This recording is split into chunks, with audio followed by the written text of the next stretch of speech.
नमस्कार, लीनाचे स्वयंपाकघरमध्ये मी लीना आपलं स्वागत करते। आज या स्वयंपाकघरात तुम्हाला इन्स्टंट फ्रूट खंड कसं बनवायचं ते पाहायला मिळणार आहे।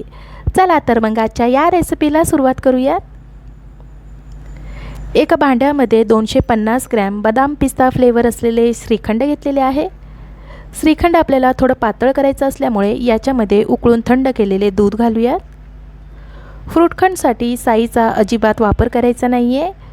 साय घातली तर फ्रूटखंडमध्ये त्याच्या गुठळ्या होतील आणि खाताना ते नीट लागणार नाही। इथे मी 125 ml उकळून थंड केलेले दूध घेतले।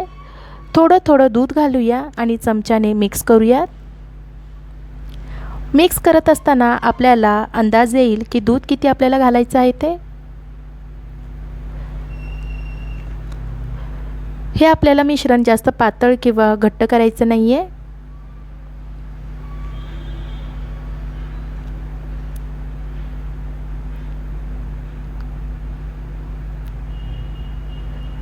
घेतलेले 125 ml दूध सगळं घातलेलं आहे।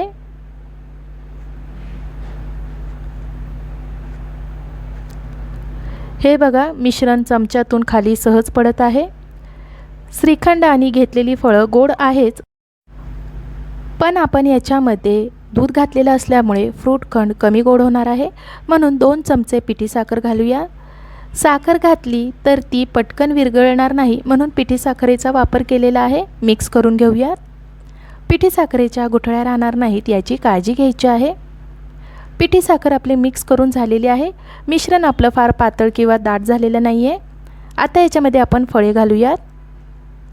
फ्रूट खंडसाठी 1 कप डाळिंबाचे दाणे घेतलेले आहेत।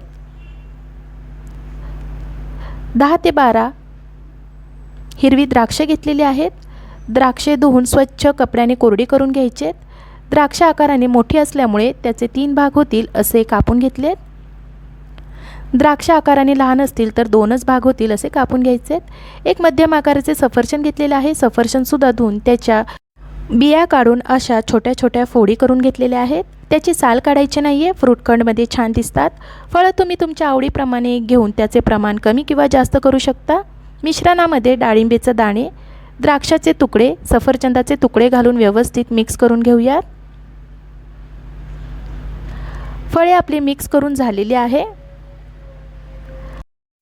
आता इथे मी अर्धा कप टूटी फ्रूटी घेतलेली आहे, ती सुद्धा घालून मिक्स करून घेऊयात। टूटी फ्रूटी आपली मिक्स करून झालेली आहे। आचारी श्रीखंडमध्ये कच्चं दूध मिक्स करतात, त्यामुळे फ्रूट खंडचा रंग पांढरा असतो, पण आपण याच्यामध्ये उकळून थंड केलेले दूध घातल्यामुळे फ्रूट खंडचा रंग हलकासा बदललेला आहे।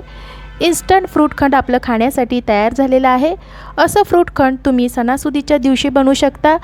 पुरीसोबत चपातीसोबत खायला छान लागतं। सध्या उन्हाळा सुरू झालेला आहे, त्यामुळे थंड काहीतरी खावं वाटत असेल तर फ्रूट खंड तुम्ही फ्रीजमध्ये ठेवून याचा आस्वाद घेऊ शकता किंवा जेवण झाल्यावर स्वीट डिश म्हणून सुद्धा खाऊ शकता। तसेच हे फ्रूट खंड तुम्ही उपवासाला सुद्धा खाऊ शकता।